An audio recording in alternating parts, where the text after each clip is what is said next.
on the rock, the water and the light of its nature, on a history made of violent contrasts and saving harmonies, man's aspiration towards a good that transcends its own being, and with it crowns everything that is merely natural and historical, surrounds and perfects that captivating urban wonder to which we continue to give the beautiful name of Toledo.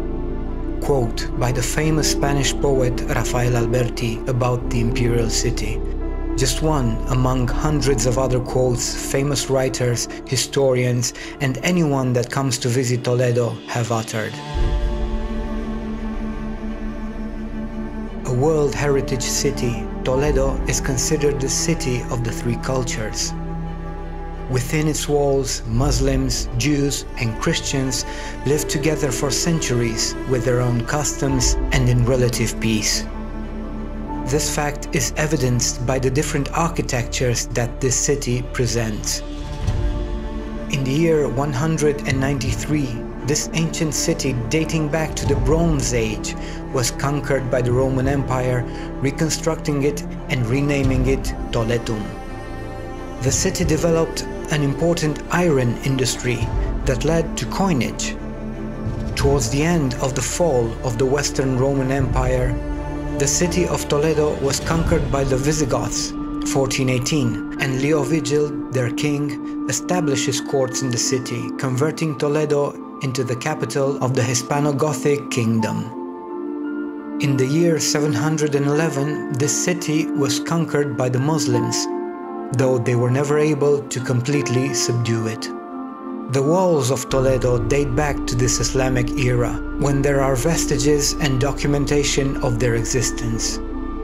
Its fortified layout coincides with the one that remains today, and it has all the elements that ensured its defense then, such as towers, armored doors, bridges, and small fortified redoubts in its surroundings.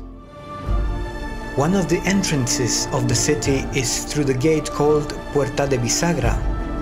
It is a monumental gate located in the wall, and it is the only northern entrance of the city.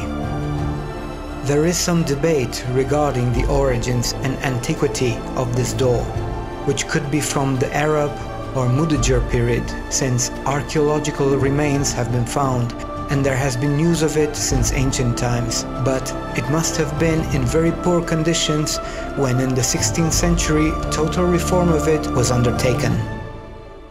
Next to the gate of Bisagra lies the church of Santiago el Mayor, in the northern area of the historic center of the city.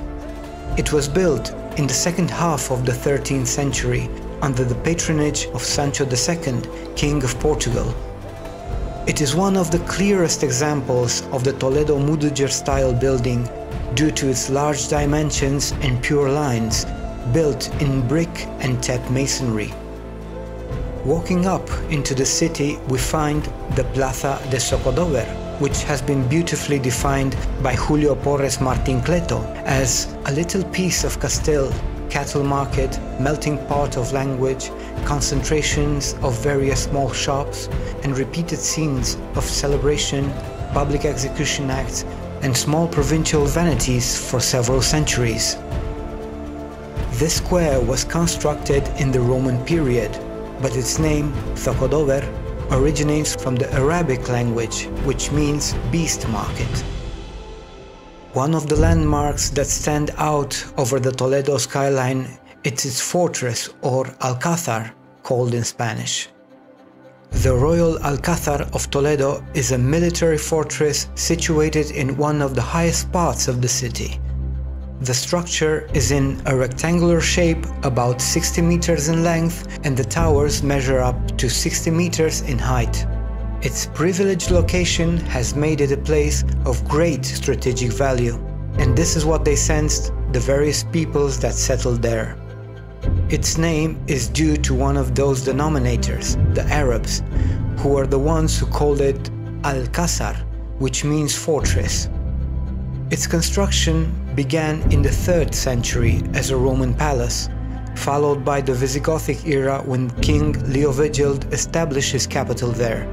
In the era of Muslim domination, it was used as a fortress, and after the reconquest of the Iberian Peninsula, it was restored under the reign of Charles I and his son Philippe II in the 1540s.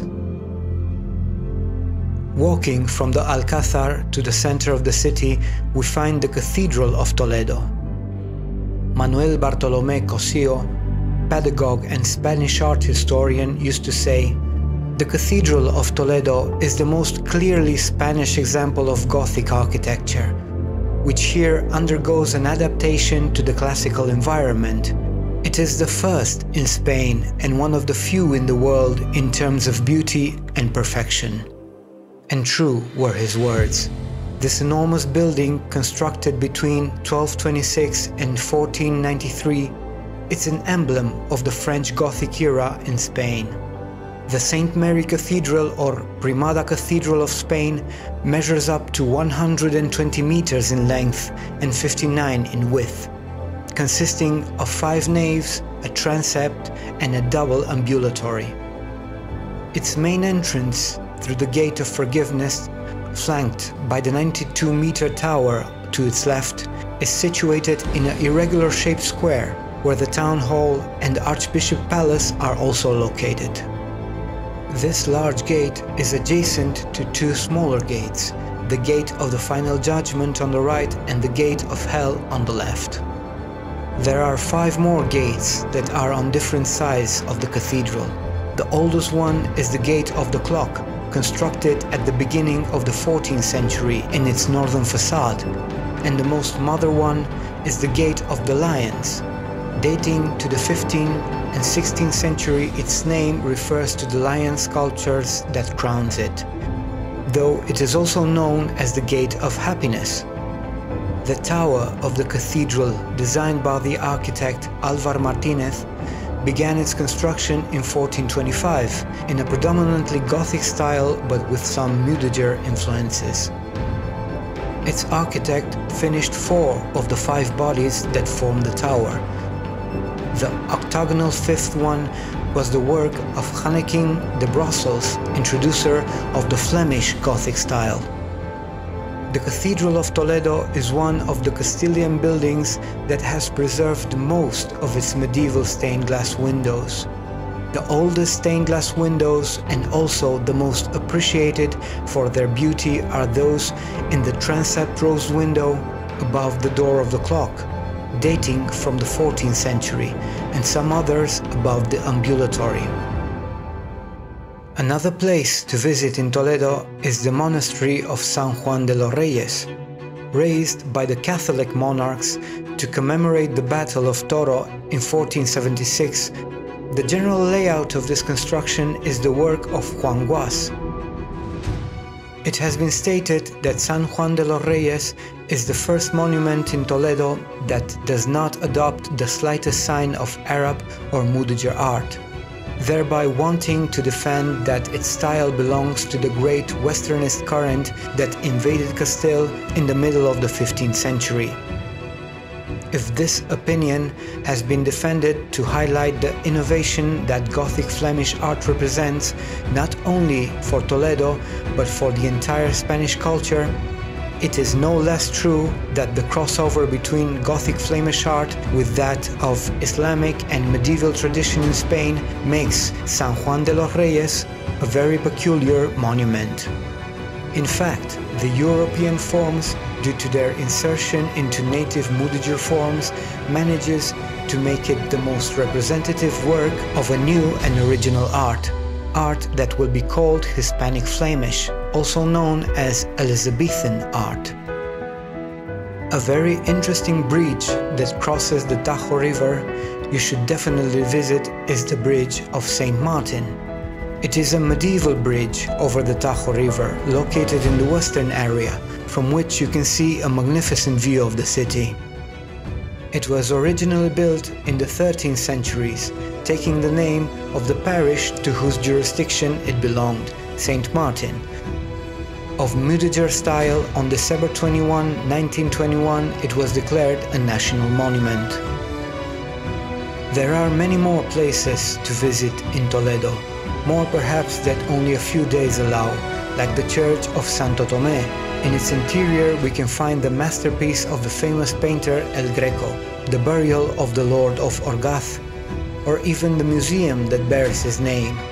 It is unique in Spain, and its essential purpose is to transmit and make the figure of El Greco understandable to society, as well as the influence of his work and personality in Toledo at the beginning of the 17th century. Also, if there is anything to take away from Toledo as a souvenir, are its swords. You can find the medieval shops all through the city, and all the variety of swords, daggers, shields, spears, and even entire armors, from ancient ones to replicas of famous swords from movies and TV series. The Toledo City Council puts a seal on the artisan products of Toledo, thus ensuring that consumers have the security that when they buy an object indoors with said seal, they are acquiring a legitimate piece of Toledo craftsmanship. One other thing you shouldn't leave Toledo without trying, and especially in the Christmas period, it is mazapanes, or marzipan. It is a sweet made with almond flour, sugar and eggs, and in Toledo you can find them in different shapes and sizes, from small figures to dragons and other beasts, and even bars with the inscription of the city name carved in them. Without a doubt, when you come to Spain, you should definitely visit the city of Toledo. It is an emblem of the Spanish culture, and you will be amazed of this great city and its narrow stone-walled streets. My name is Alex Moraras. I hope you enjoyed this video. Give it a thumbs up, share, comment, and definitely subscribe to find out more amazing places to visit before you come to Spain.